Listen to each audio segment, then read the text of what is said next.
Safe house. इस कहानी की शुरुआत में एक सीआईए एजेंट मैट वेस्टन को दिखाया जाता है जो कि एक सेफ हाउस में अपनी सर्विस दे रहा होता है। सेफ हाउस सीआईए का एक तरह का सीक्रेट अड्डा होता है जो कि दुनिया भर में जगह जगह फैला है।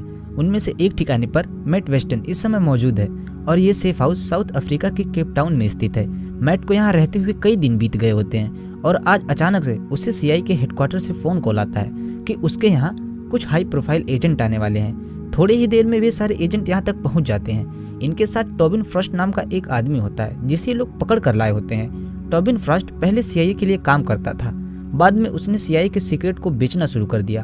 अब जब यहाँ पर एजेंट टोबिन फ्रॉस्ट से पूछताछ कर ही रहे होते हैं कि अचानक से इस सेफ हाउस का सिक्योरिटी अलार्म बजने लगता है। दरअसल यहाँ पर टोबिन फ्रॉस्ट का पीछा करते हुए कुछ लोग पहुंच गए होते हैं जो देखते ही देखते इनके ऊपर हमला कर देते हैं। इस दौरान यहाँ पर मैट वेस्टन के सिवाय सभी एजेंट मारे जाते हैं क्योंकि मैट टोबिन फ्रॉस्ट को लेकर एक दूसरे रास्ते से निकल गया होता है। अब यहाँ से निकलने के बाद रास्ते में मैट सीआईए से संपर्क करता है और उन्हें बताता है कि यहाँ पर सभी लोग मारे गए हैं। वह किसी तरह से टोबिन फ्रॉस्ट को लेकर यहाँ से निकल पाया है। वो उनसे एक नए सेफ हाउस की मांग करता है, लेकिन इस समय वो इसे सुझाव देते हैं कि उसे किसी लोकल ठिकाने पर चले जाना चाहिए क्योंकि वो लोग लगातार इनका पीछा कर रहे होते हैं जिन्होंने कुछ समय पहले इनके ऊपर हमला किया था। मैट इन्हें किसी तरह से चकमा देकर पास के एक बिल्डिंग में छिप जाता है। अब यहाँ पर ये लोग कुछ घंटे रुकते हैं। इसी बीच टोबिन मैट से सवाल करता है, तुम्हें क्या लगता है उन्हें मेरी लोकेशन कैसे पता चली होगी? क्या इनमें सीआईए के भीतर के लोगों का हाथ नहीं हो सकता? दरअसल टोबिन मैट को अपनी बातों में उलझाकर ये बताने की कोशिश करता है कि सिर्फ वही गलत नहीं है, इस डिपार्टमेंट में ऐसे बहुत से लोग हैं जो ऐसा कर रहे हैं जिसकी उसे खबर तक नहीं है। लेकिन मैट उसकी बातों पर ज्यादा ध्यान नहीं देता, उल्टा उसी से सवाल करता है, क्या है तुम्हारे पास जिसका पीछा करते हुए वो लोग सेफ हाउस तक आए थे? लेकिन टोबिन उसे इस बारे में कुछ नहीं बताता।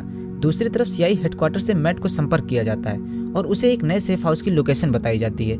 मैट उसी वक्त टोबिन को लेकर सेफ हाउस की तरफ निकल जाता है। उन दोनों को रास्ते में एक स्टेडियम के पास रुकना पड़ता है क्योंकि यहीं से मैट को एक ट्रैकर डिवाइस लेनी होती है जिसकी मदद से वो उस सेफ हाउस तक पहुंच सकता है। लेकिन इस बीच टोबिन सैकड़ों लोगों की भीड़ में शोर मचाने लगता है जिसकी वजह से वहां मौजूद पुलिस इन दोनों की तरफ आ जाती है और मैट को उसके गन के साथ धर लेती है। हालांकि इस बीच टोबिन भी निकल नहीं पाता, लेकिन थोड़े समय बाद वो उन ऑफिसर को मारकर वहां से निकल जाता है और जब इसकी खबर बाकी ऑफिसर को लगती है तो वो सभी उसके पीछे चले जाते हैं जिससे मैट को भी निकलने का मौका मिल जाता है। यहाँ से निकलते ही मैट सीधा टोबिन की तरफ भागता है और एक मौके पर ये दोनों आमने सामने आ जाते हैं। दोनों एक दूसरे पर गन ताने हुए आपस में भिड़ जाते हैं। यहाँ टोबिन अपनी फाइटिंग स्किल से मैट को कुछ ही समय में घुटनों पर ला देता है। आगे दिखाया जाता है कि मैट इसकी जानकारी सीआईए के हेडक्वार्टर में देता है और उनसे टोबिन को पकड़ने का एक और मौका मांगता है, लेकिन वे उसे साफ मना कर देते हैं और कहते हैं आगे का हम सब संभाल लेंगे। ये सुनकर मैट बुरी तरह से फ्रस्ट्रेट हो जाता है। उसे समझ नहीं आता वो क्या करे।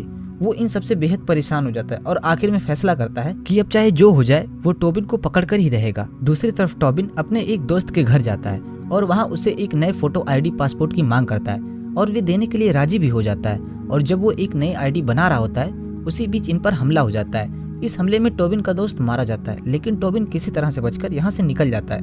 मैट भी टोबिन का पीछा करते हुए इस वक्त यहाँ पहुँच चुका होता है और अब ये दोनों साथ मिलकर लोगों का सामना करते हैं और आखिर में मैट उनमें से एक को पकड़कर पूछता है, तुम्हें किसने भेजा है, किसके लिए काम करते हो? बड़ी मुश्किल के बाद वो आदमी बताता है कि सीआईए, जिसे सुन मैट के होश उड़ जाते हैं। फिर भी वह किसी तरह खुद को संभालते हुए मेडिकल शॉप में जाता है और उसके पीछे टोबिन भी आ जाता है। यहाँ दोनों खुद के जख्मों पर मरहम पट्टी करते हैं, साथ ही खुद की आपबीती एक दूसरे को बताते हैं। टोबिन बातों ही बातों में मैट से कहता है कि निर्दोष लोगों के उनके कहने पर मत मारो मैट।